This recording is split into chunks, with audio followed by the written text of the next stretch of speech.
Hello everyone, good evening ಆಗಿದೆ. ಅದಿತಿಗೆ ಒಂದು sensory ಪ್ಲೇನ ಮಾಡಿಸೋಣ ಅಂತ ಅಂದ್ಬಿಟ್ಟು ಕರ್ಕೊಂಡು ಬಂದಿದ್ದೀನಿ. This is sir favourite. ಅದೇನು ಅಂತಂದರೆ ರಂಗೋಲಿ ಪುಡಿಯಲ್ಲಿ ಆಟ ಆಡೋದು. ಸೊ ಸ್ವಲ್ಪ ರಂಗೋಲಿ ಪುಡಿ ಕೊಟ್ಟಿದ್ದೀನಿ. So she'll be playing. ಇದರಿಂದ ಯಾವ ರೀತಿ ಸೆನ್ಸರಿ ಡೆವಲಪ್ಮೆಂಟ್ ಆಗುತ್ತೆ ಅಂತ ನೋಡೋಣ. ಸೊ ಆ್ಯಕ್ಚುಲಿ ಅವರು ರಂಗೋಲಿ ಪುಡಿನ ಎತ್ಕೊಂಡು ಕೆಳಗಡೆ ಹಾಕ್ಕೊಂಡು ನೀರೆಲ್ಲ ಹಾಕ್ಕೊಂಡು ಸಾರಿಸ್ತಾರೆ.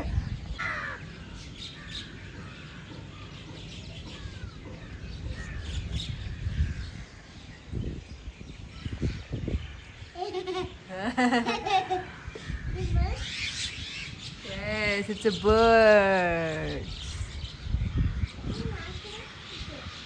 There's so many birds.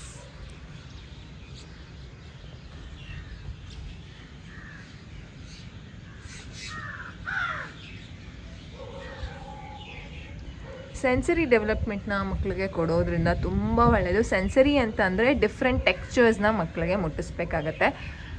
ಈ ರಂಗೋಲಿ ಪುಡಿ is a very different textures. ತುಂಬ ಒಂಥರ ಕೋರ್ಸ್ ಇರುತ್ತೆ, ಅಂದರೆ ತರಿ ಅಂತ ಏನು ಹೇಳ್ತೀವಿ. ಈ ರೀತಿ ಇರೋದ್ರಿಂದ ಮಕ್ಕಳಿಗೆ ಒಂಥರ ಡಿಫ್ರೆಂಟ್ ಟೆಕ್ಸ್ಚರ್ ಮುಟ್ದಂಗೆ ಆಗುತ್ತೆ. ಇದರಿಂದ ಬ್ರೈನ್ ಡೆವಲಪ್ಮೆಂಟ್ ಚೆನ್ನಾಗಾಗುತ್ತೆ. ಆ್ಯಂಡ್ ಸೆನ್ಸರಿ ಒಂದು ಆ್ಯಕ್ಟಿವಿಟೀಸ್ನ ಮಕ್ಕಳಿಗೆ ಕೊಡೋದ್ರಿಂದ ಇಮೋಷ್ನಲ್ ರೆಗ್ಯುಲೇಷನ್ಸ್ ಆಗುತ್ತೆ. ಮಕ್ಕಳು ತುಂಬ ಕ್ರ್ಯಾಂಕಿ ಇದ್ದಾರೆ, ದಿನಾಗಲೂ ಈ ರೀತಿ ಯಾವುದಾದ್ರೂ ಒಂದು ಸಿಂಪಲ್ ಸೆನ್ಸರಿ ಆ್ಯಕ್ಟಿವಿಟೀಸ್ನ ನಾವು ಕೊಡ್ಬೋದು. ಜಾಸ್ತಿ ಬಂದ್ಬಿಡ್ತಾ? You can play. ಹೇಗಿದೆ ನಿಮ್ಮ ಟೆಕ್ಸ್ಚರು? ಹಾಂ, ಚೆನ್ನಾಗಿದೆಯಾ?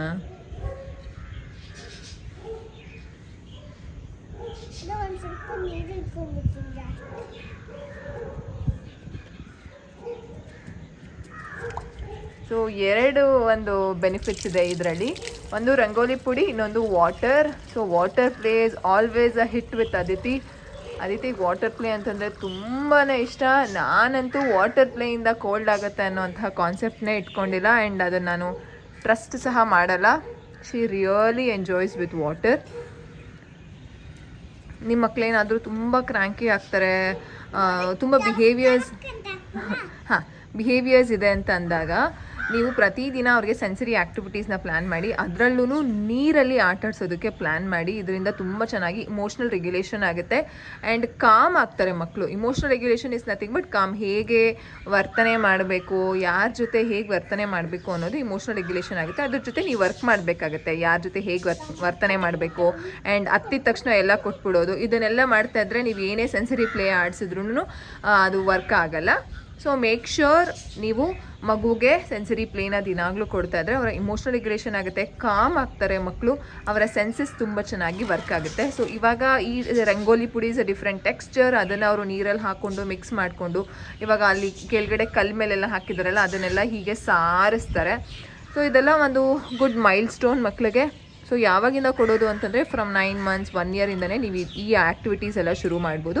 ಮೇಕ್ ಶ್ಯೂರ್ ಮಕ್ಕಳು ಬಾಯಿಗೆ ಹಾಕ್ಕೊಳ್ದೇ ಇರೋ ರೀತಿ ನೀವು ನೋಡ್ಕೋಬೇಕಾಗತ್ತೆ. ಕೆಲವರಿಗೆ ಈ ರೀತಿ ಟೆಕ್ಸ್ಚರ್ಸ್ ಎಲ್ಲ ಆಗಲ್ಲ. ಮಕ್ಕಳು ರಂಗೋಲಿ ಪುಡಿ ಮುಟ್ಟಿದ್ದಾರೆ ಅಂತಂದರೆ ಕೆಲವರಿಗೆ ಮೈಕೈ ಜುಮ್ ಅಂತ ಅನಿಸುತ್ತೆ. ಸೊ ಅದೆಲ್ಲ ನಮಗೂ ಒಂಥರ ಸೆನ್ಸರಿ ಒಂದು ಇನ್ಪುಟ್ ಚೆನ್ನಾಗಿರಲ್ಲ, ರೆಗ್ಯುಲೇಷನ್ ಚೆನ್ನಾಗಿ ಆಗಿರಲ್ಲ ನಮಗೂ. ಸೊ ಒಂಥರ ಇಶ್ಯೂಸ್ ಇರುತ್ತೆ, ಸೆನ್ಸರಿ ಇಶ್ಯೂಸ್ ಇರುತ್ತೆ. ಕುಡಿಬಾರ್ದು ಸೆನ್ಸರಿ ಇಶ್ಯೂಸ್ ಇರುತ್ತೆ ನಮಗೂ. ಒಂಥರ ನಾವು ಚಿಕ್ಕ ವಯಸ್ಸಲ್ಲಿ ಯಾವ ಒಂದು ಟೆಕ್ಸ್ಚರ್ಸ್ನ ಟಚ್ ಮಾಡಿರಲ್ಲ, ಎಕ್ಸ್ಪ್ಲೋರ್ ಮಾಡಿರಲ್ಲ. ಅದಕ್ಕೋಸ್ಕರನೇ ನಮಗೊಂಥರ ಹಿಂಸೆ ಆಗೋದು ಆ ಟೆಕ್ಸ್ಚರ್ ಅಂತೆ. ಸೊ ಮಕ್ಕಳಿಗೆ ಎಲ್ಲ ಟೆಕ್ಸ್ಚರ್ಸ್ನ ಎಕ್ಸ್ಪೋಸ್ ಮಾಡೋದು ತುಂಬ ಒಳ್ಳೆಯದು.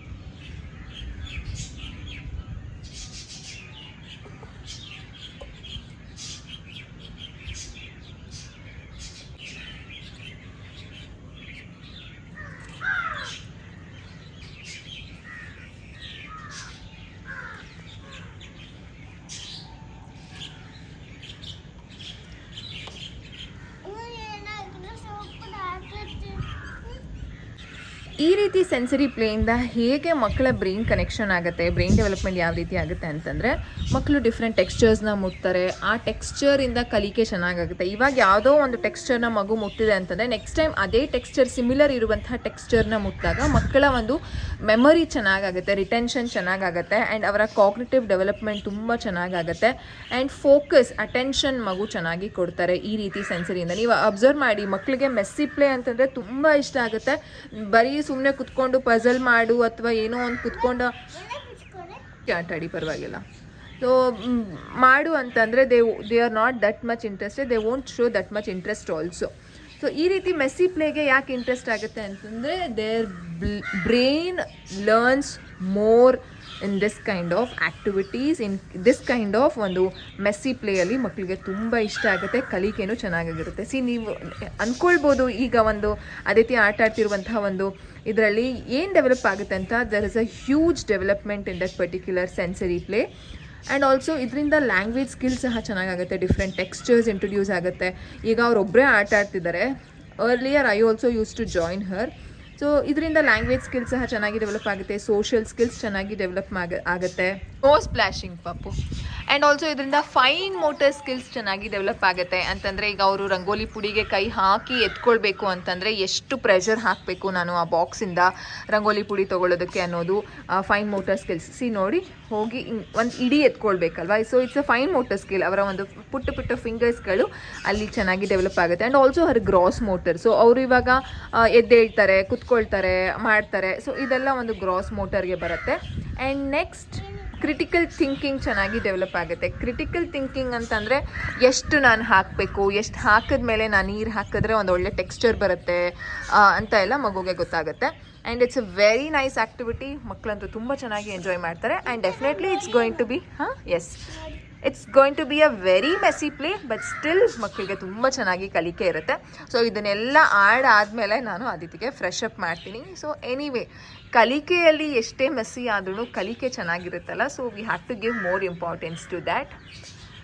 ಸೊ ನೆಕ್ಸ್ಟ್ ವೀಡಿಯೋದಲ್ಲಿ ಸಿಗಲ್ವಾ ಇದೇ ರೀತಿ ಮಕ್ಕಳಿಗೆ ಬೇಕಾಗಿರುವಂತಹ ಮೈಲ್ ಸ್ಟೋನ್ ಆ್ಯಂಡ್ ಯಾವ ಆ್ಯಕ್ಟಿವಿಟೀಸಿಂದ ಯಾವ ಬೆನಿಫಿಟ್ಸ್ ಇದೆ ಅನ್ನುವಂತಹ ಮಾಹಿತಿ ಅದಿತಿ ಕೃಷ್ಣ ಯೂಟ್ಯೂಬ್ ಚಾನಲಲ್ಲಿ ಸಿಗುತ್ತೆ. ನೀವಿನ್ನು ಚಾನಲ್ನ ಸಬ್ಸ್ಕ್ರೈಬ್ ಮಾಡ್ಕೊಂಡಿಲ್ಲ ಅಂತಂದರೆ ಈಗಲೇ ಮಾಡ್ಕೊಳ್ಳಿ. ಬಾಯ್.